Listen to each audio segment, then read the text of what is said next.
Good afternoon and welcome to Just Jocelyn. We're happy to have Laurie Ortolano back again, part two.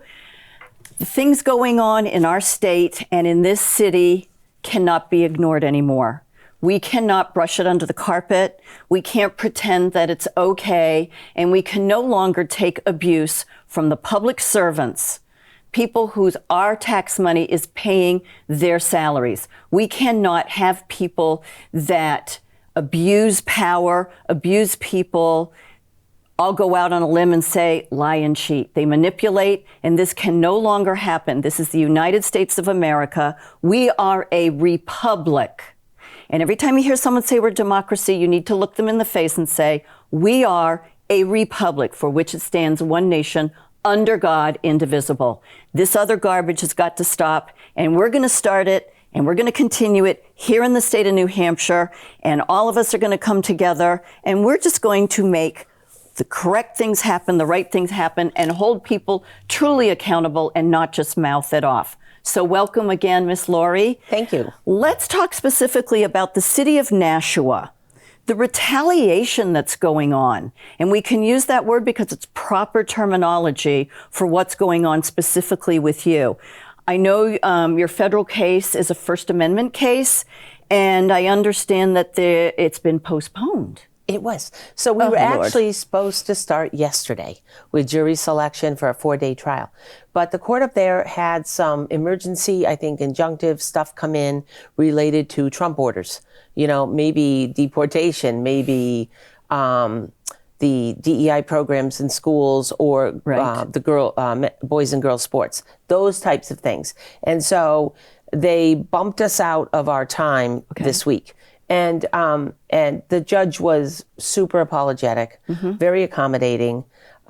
We scheduled it now for 2 months later.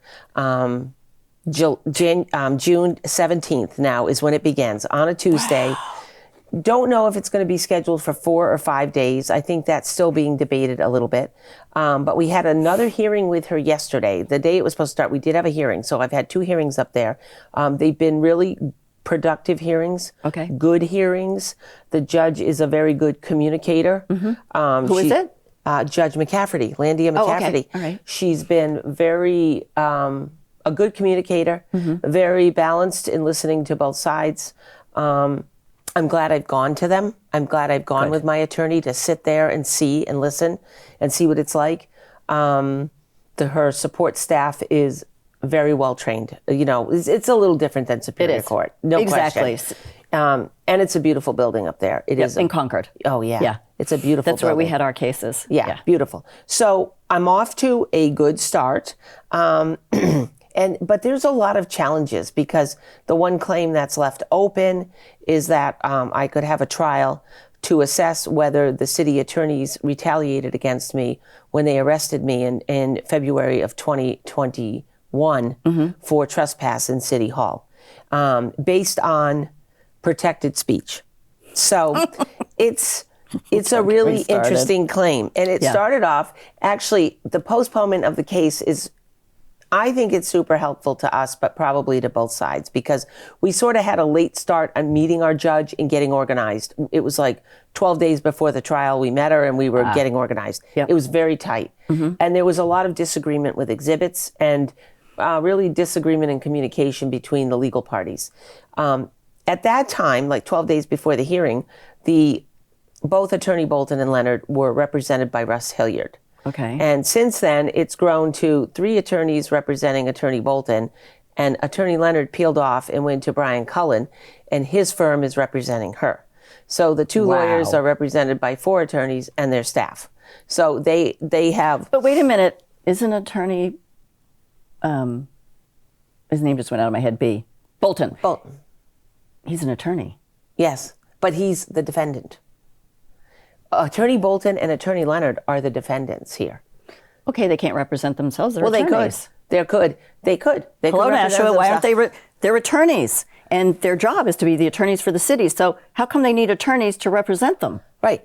They could They could go pro se. Well, they're paying a lot. So we're growing we go pro se and do it all ourselves. How they're attorneys and they can't go represent themselves? That's bizarre to me. So And my case had the attorney I fired for the drinking issue, the misconduct that's up before the professional conduct issue board, and they moved that. I filed that in January, and by March, that was moved to the disciplinary board. Okay, in 2 months.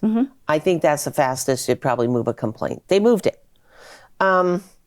And I don't know what's going to happen. I don't have a lot of faith in that organization. So much is just a slap on the wrist. It really is, or a big nothing sandwich. I certainly feel strongly that I don't think this guy should represent anyone for a lot of reasons. But he's not representing you anymore. No. Okay. No, he's in his 70s, and I think he, expired out of this kind of work, technically. Well, technically they haven't, but they have this whole thing where they, help each other earn more money when they're supposed to be retired. Right. And so, and he had a lawyer working with him who was a writer who came in under his, he was a Massachusetts lawyer, came in under his license. Wing. Yeah, under his wing. So I kind of lost those two. And I picked up, when everything was blowing up with this guy and I could see the problem, I was able to pick up a new lawyer who's a very good trial lawyer. Excellent. But our team is very lean. It's one lawyer, one Laurie, and one clerk. So we are the underdog team here. As usual, we are. But they've got how many on their side versus the three of you? 4 attorneys representing 2 attorneys. So there's 6 legal people on 6 legal people against with one. their legal staff, which is much deeper than ours. Correct. They have offices. Upton Hatfield has a big office, a lot of staff. Well, that's like when I went against the Attorney General and the Secretary of State. They go to the AG and they have the entire office of people to do all this information. Right. There's just little us. Right. So you're always against this team, this power team. Tsunami. that gives you a real challenge. And so your chances of winning are, hey, I have a 50-50 chance because I have a jury trial. This is a jury trial. That's big. That's a big difference. Huge. Everything I've done in Superior Court is at the discretion of a judge. Right. Now you're going to have a jury trial. And up in federal court, it's 8 people. Oh. It's not 12 or 14. It's 8. So it's a smaller jury. Okay. So, and our first day will be spent on jury selection. So, and then we'll roll into the case. So, and that stems from retaliation issues associated with my arrest, but the retaliation issues of the city have continued to today, and they don't go away. Nothing ever tamed this city to pull back on that behavior, and in part, I blame the court for that, because the court did not issue the kinds of orders to put the city in its place and to use the tools in its toolbox to really speak to what needed to change in Nashua. And they weren't clear. And they were never clear. So, and that's where I became very concerned, really switched my thinking on the honor of the courts. It became much more, it's more than political to me now. It's not just Republican appointed people or Democrat. It's an establishment issue. This is very much about an establishment and a system that is an establishment. Correct. And they support each other. Judges team together and they support each other. Lawyers team together and they support each other.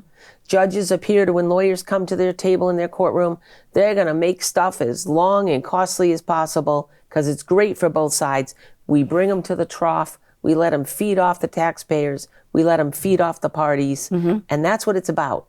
And then with all these long delays, they exhaust you out of the system. Correct. But you also become their whipping board. Oh, they do. And they are so, what's the word? They are so good at pointing the fingers back. Well, it's you that is costing the city all this money. You should not be accusing them or making them clean up mistakes they made. You shouldn't point out that they're stealing money. I shouldn't point out that the AG and the Secretary of State changed the dates that are in the actual voter law, the actual election law. And I open up the front page and it says, this is not law, this is a suggestion. they make us the bad guys Of course, for pointing it out. for pointing it out. Of course. And the blame game is played, so well in Nashua, too. You've got a really powerful mayor that is all about never taking responsibility. And I do mean never. I cannot think of an issue that came before him that he owned. And it was funny because I just got this videotape sent to me of the Ward 5 mayor meeting. He's going around having ward meetings every week or two. And he's getting out to all 9 wards. And so a week or two... Is he running for office again? No, it's not a run for office. But but I'm just wondering. They want to do a charter change on the... same difference. Spending cap. They're wiping out the spending cap to move to a tax cap, and they want to bring a charter change about. Now, I don't know if it's really going to happen because there was a lot of problems with the legislation written out of the legal office and a lot of questions, and they haven't revised it. And it hasn't been well explained. It's not supported well with a story or a script that should convince citizens on why it needs to be done. And it needs to be understandable in plain language, does. because maxims of law in the Constitution says you have to be able to understand it if you were running. Right. And so they don't do that well, and they do that deliberately not well. And so he held this Ward 5 meeting, and out of the blue, somebody sends me a clip. And he gets into addressing the Art Center. And it kind of cracked me up because he said, Lynn, I haven't addressed the Art Center in months. No, you haven't. It's been probably almost we haven't 6 talked months. about it in a while. Long time. I haven't written an article about it. I just haven't covered it at all. And because it's primarily done, but it will always be an issue when it comes to money. And he goes, well, there are people out there saying it wasn't 21 million, that it was, a higher sum of money, and they're dead wrong. There's no evidence of that. It absolutely was 21 million. There's no way we could add more money to this thing without our auditors catching it. Our auditors come in and they audit our books. And so I would tell all of you, call the auditor personally and have a conversation about this with him. Well, it cracked me up because, one, I don't know what B got in his bonnet to bring up the Art Center, because it certainly wasn't me.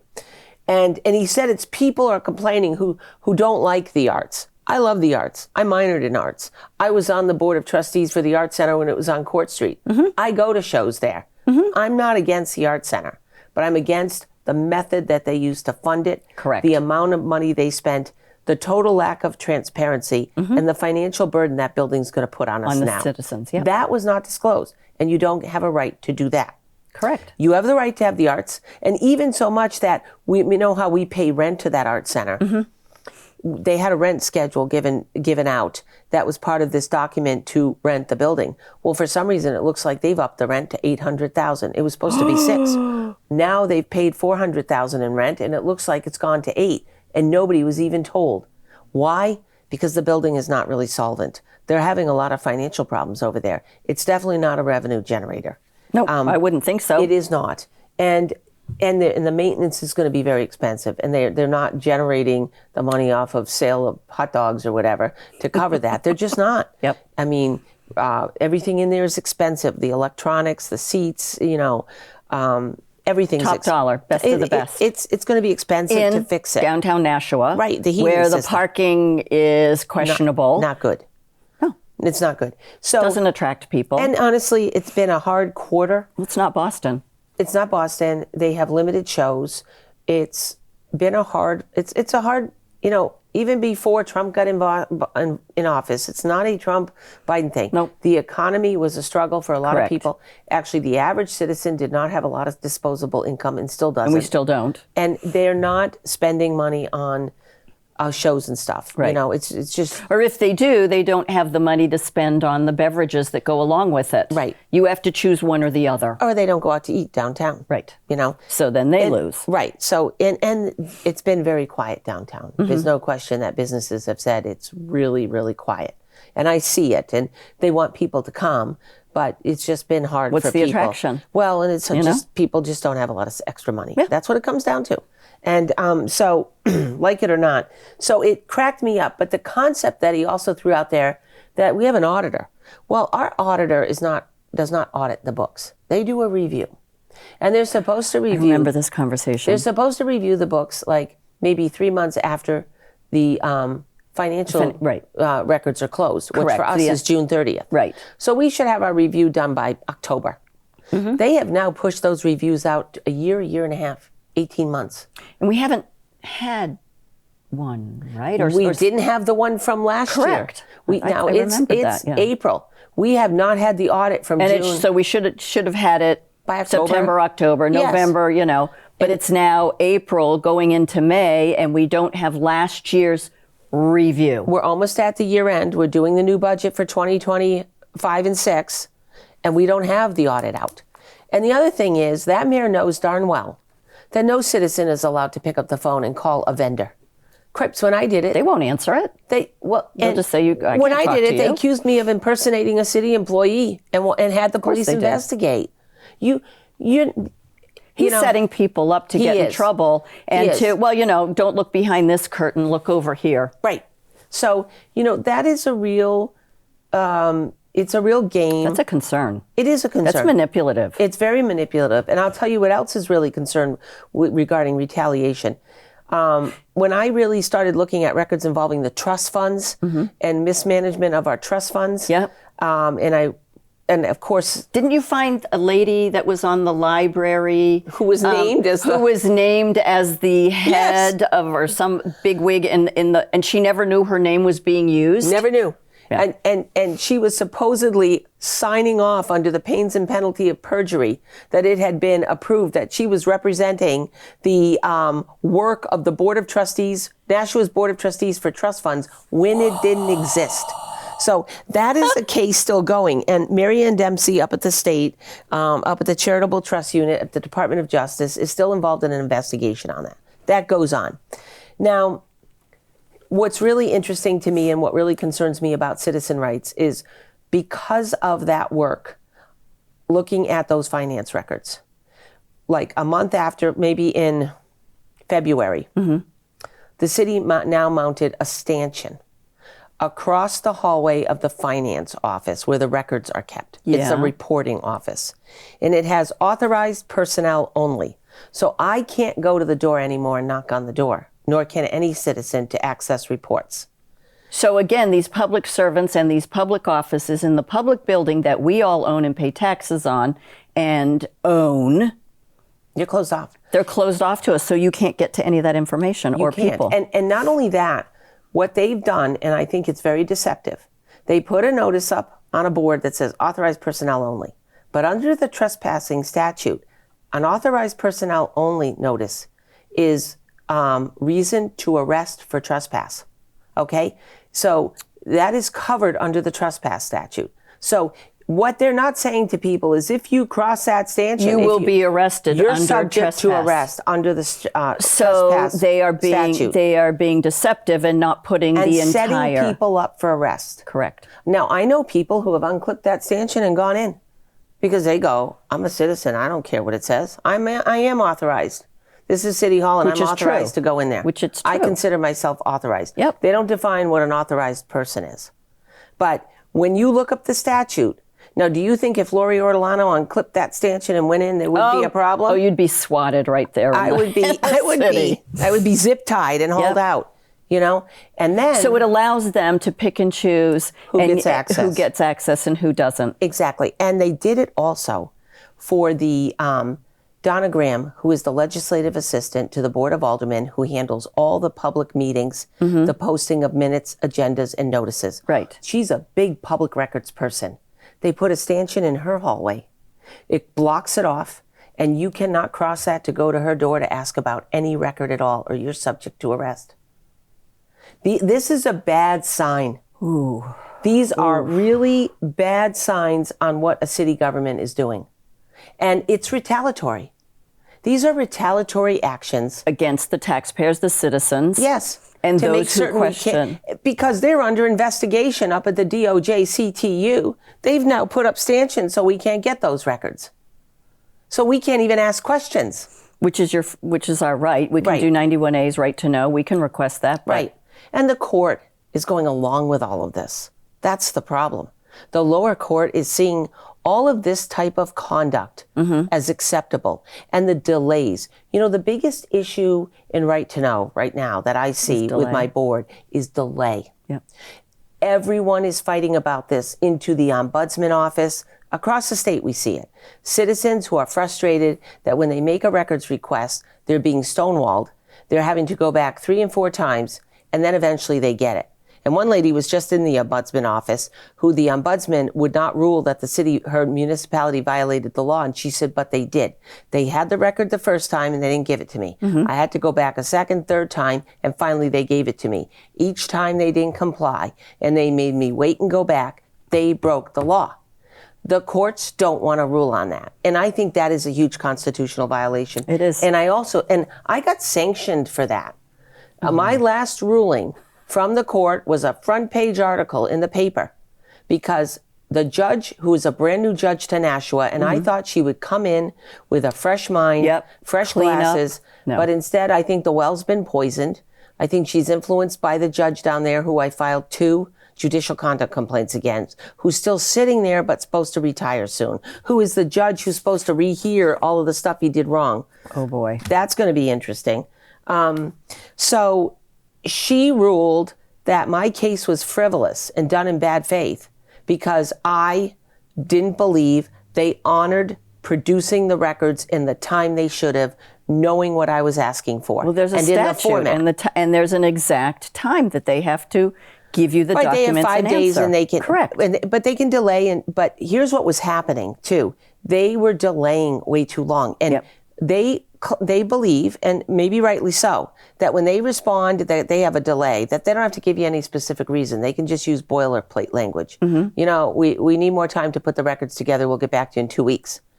But when they wrote to the judge a motion to dismiss, and they had the right to know administrator do an affidavit, in his affidavit, he told the judge at every one where he said to me, I just need 2 more weeks. He gave an explanation to her on why he needed 2 more weeks. He provided her with details. but not you. Exactly.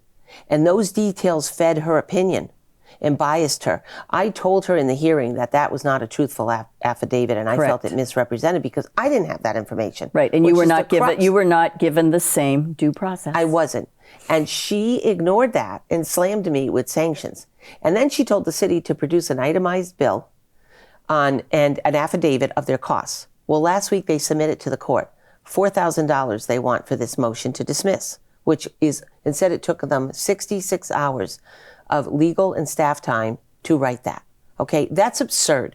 Like, their rates are like 4.5 times lower than my lawyers. Correct. If I asked my attorney to write a motion to dismiss, 10-page document with a supporting cover page, that would be like my attorney saying, okay, that's going to cost you $18,000 for me to do that. Right. It would never happen. It would never, Okay, so, but what was worse is they gave no itemization of fees, which is... They just said, this is how much it is, pay it. I'm a lawyer so-and-so. I spent 20 hours of this and my rate is $88. I'm a lawyer. I spent 18 hours on this and my rate is $71. I'm a clerk and I spent 30 hours typing this and it was, my rate is $40. And our total is $4,000. So it's an invoice with no supporting evidence. Nothing. Just saying, I did this, I did this, I did this. And that is in violation of the Professional Conduct Committee rules. Absolutely. And I want this judge to slam them to the PCC because they have done this to me repeatedly. They hang me out there at the public podium, and it's the lawyers doing it, saying that I am costing the city too much money. And then when you say, what are the records that show how much you've spent? They keep no records at all. Right. And they knew in this motion to dismiss, they said to the judge, we're going to ask for fees. They knew they wanted fees, and they kept no legal contemporaneous records, no evidence at all. And I want them slammed for that. So our rights are so eroded. Now, I have an appeal right to the Supreme Court. I'm in that mode right now. I'm fighting over these fees. I'm asking for a hearing. It's going to take a duke out. I've asked for reconsideration. The judge wouldn't even grant me an extension for my reconsideration motion because of the trials and tribulations of my federal case. I asked her to give me an extension past the 10 days. And they said no. She didn't even respond for 10 days. She didn't respond. And so I was so upset. So I had to file it in 2 hours at 10 o'clock at night on the day it was due. Typed it only for 2 hours. It was not good quality. So I just went back 2 days ago and filed. She hadn't issued an order. Yep. and I filed a supplemental good. to put in there Yep. to try and give more background because my trial got canceled, really postponed. So I had more time, and in order to defend myself and preserve the rights, You felt you had to. Good for you. And I hope she accepts it. I don't even know if she will. Well, putting it out there. I mean, this is just insanity. Absolute insanity. I feel like there's just so much mismanagement of what's going on in there. Really, I do. We need a Doge of the judicial system and the courts. You know, I read where Sherman Packard told the press that, our Doge is nothing like the Washington Doge because we don't have any corruption in here. That's what he said. There's really nothing going on. And, Mr. Packard is either brainwashed or part of the problem, but he needs to become part of the solution because I'm going to tell you, I would be focusing a lot of energy on the legal judicial system because there is something terribly wrong.